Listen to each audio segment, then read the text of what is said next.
इस वक्त रात के 8 बज रहे हैं। मैं सीढ़ियों के पास एक कोने में छिपा हुआ हूँ। जब मॉम कमरे से बाहर निकलेंगी तो वो मुझे देख नहीं पाएंगी। मैं इसलिए छिपा हूँ क्योंकि मॉम नहीं चाहती कि मुझे कुछ भी पता चले, लेकिन ऐसा नहीं है। मुझे सब कुछ पता है। मैं हर बात जानता हूँ। घर में जो कुछ हो रहा है मुझे पता है। इस वक्त मुझे फिर से मॉम के चीखने की आवाज़ सुनाई दे रही है। मुझे पता है क्या हो रहा होगा। डैड ने ज़रूर मॉम को मारा होगा। मैं जानता हूँ, वो अक्सर ऐसा करते हैं। थोड़ी ही देर के बाद कमरे का दरवाज़ा खुला और मैंने देखा कि वो मेरी मॉम थी। उनके चेहरे पर चोट के निशान थे और उनकी आंखों में आंसू भी थे। मैं थक चुका हूँ ये सब कुछ देख देख कर। मेरी मॉम वो इधर उधर देख रही थी। शायद वो ये सोच रही थी कि उनका बेटा आसपास ना हो, लेकिन मेरी मॉम को ये नहीं पता कि मैं हर रोज़ छिपकर ये सब कुछ देखता हूँ। थोड़ी देर के बाद डैड कमरे से बाहर निकले। उनकी आंखें बिल्कुल लाल रंग में बदल गई थीं। ऐसा लग रहा था जैसे उन पर कोई शैतान हावी हो गया हो। हालांकि गुस्से में इंसान ऐसा ही दिखाई देता है, पर मुझे नफरत थी अपने डैड से। मुझे पता था कि अब थोड़ी ही देर में मॉम मेरे कमरे में जाएंगी, ये देखने के लिए कि मैं सोया हूँ या नहीं। इसलिए मैं उनके जाने से पहले ही अपने कमरे में चुपचाप जाकर लेट गया।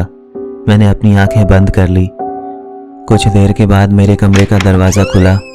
वो मेरी मॉम थी। उनकी आंखों में आंसू थे। उन्होंने कहा, गुड नाइट मेरे बच्चे, अच्छे से सो जाना, क्योंकि आज रात सैंटा आएगा और तुम्हारे लिए गिफ्ट लाएगा। ये सब कहकर मॉम वहाँ से चली गई। कुछ देर तक मैं यूं ही लेटा रहा। थोड़ी देर बाद जब मुझे सन्नाटा लगने लगा तो मैं उठकर बैठ गया। जब मैंने घड़ी की ओर देखा तो रात के 11 बज चुके थे। मैंने सोचा कि बस 1 घंटा और, उसके बाद सैंटा के आने का वक्त शुरू हो जाएगा। आज चाहे कुछ भी हो जाए, मुझे कितनी भी नींद आए, मैं नहीं सोऊंगा। मैं अपने बेड पर चुपचाप लेटा हुआ था। आखिरकार 12 बज गए। मैं धीरे से अपने घर से बाहर निकल गया। मैं क्रिसमस ट्री के पास गया और चुपचाप वहाँ पर बैठ गया। मैं बस इंतज़ार कर रहा था कि अब सैंटा आएगा और मुझसे मेरी विश पूछेगा। मैं काफ़ी देर तक बैठकर इंतज़ार करता रहा, लेकिन सैंटा नहीं आया। 1 घंटा गुजर चुका था। मुझे नींद आ रही थी, पर मैंने सोच लिया था कि चाहे कुछ भी हो जाए, मैं नहीं सोऊंगा। मैं ये सब कुछ सोच ही रहा था, तभी मुझे कुछ दूर पर कोई दिखाई दिया। काफ़ी अंधेरा था। वो काले कपड़ों में था। धीरे धीरे वो मेरे नज़दीक आया। मैंने उससे पूछा, सैंटा, क्या ये तुम हो? अचानक उसने मेरी तरफ देखा और कहा, ये कैसे हो सकता है? तुम मुझे देख सकते हो, लेकिन ऐसा नहीं होना चाहिए था। तुम्हें मुझे नहीं देखना चाहिए था। मैंने अपनी आंखों पर जोर डाला और उसे ध्यान से देखा। मैंने कहा कि मुझे तो लगता था सैंटा रेड कपड़े पहन कर आता है, पर तुमने तो ब्लैक पहने हैं। ये कैसे हो सकता है? तुम्हारी उम्र के बच्चे बहुत चालाक हो चुके हैं। उनके पास सेल फोन होता है। उन्हें पता है कि सैंटा रेड कपड़ों में आता है। अगर मैं अंधेरे में रेड कपड़े पहन कर आऊँगा तो वो मुझे आसानी से देख लेंगे। इसलिए मैंने ये सोचा कि मैं ब्लैक पहन लेता हूँ, ताकि कोई भी बच्चा मुझे देख ना पाए। हालांकि कोई भी इंसान मुझे देख नहीं सकता। तुम खास हो जो मुझे देख पा रहे हो। लेकिन सैंटा, तुम तो खाली हाथ आए हो। तुम्हारे पास तो कुछ भी नहीं है। तुम्हारा वो बड़ा बैग कहाँ है जिसमें तुम बच्चों के लिए तोहफे लाते हो?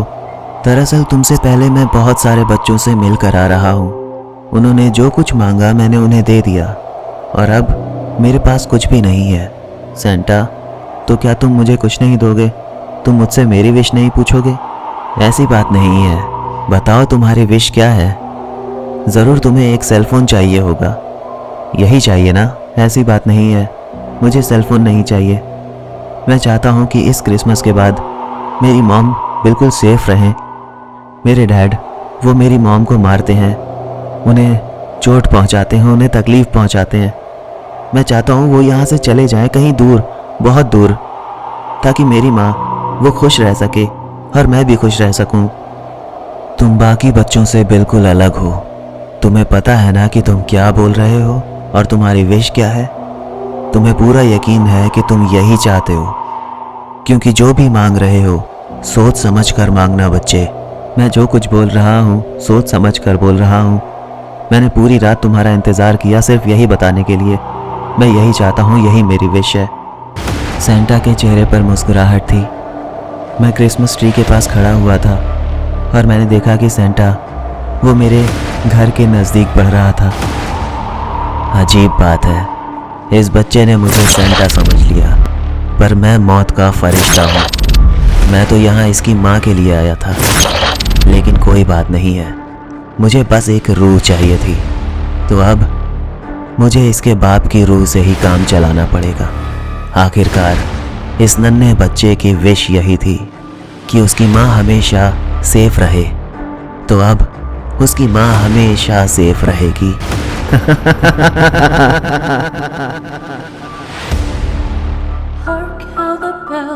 हाय एवरीवन, उम्मीद है कि तुम सब बहुत अच्छे होगे। वीडियो पसंद आया हो तो प्लीज़ वीडियो को लाइक ज़रूर कर देना, शेयर करना और कमेंट करके मुझे बताना कि तुम्हें ये वीडियो कैसा लगा।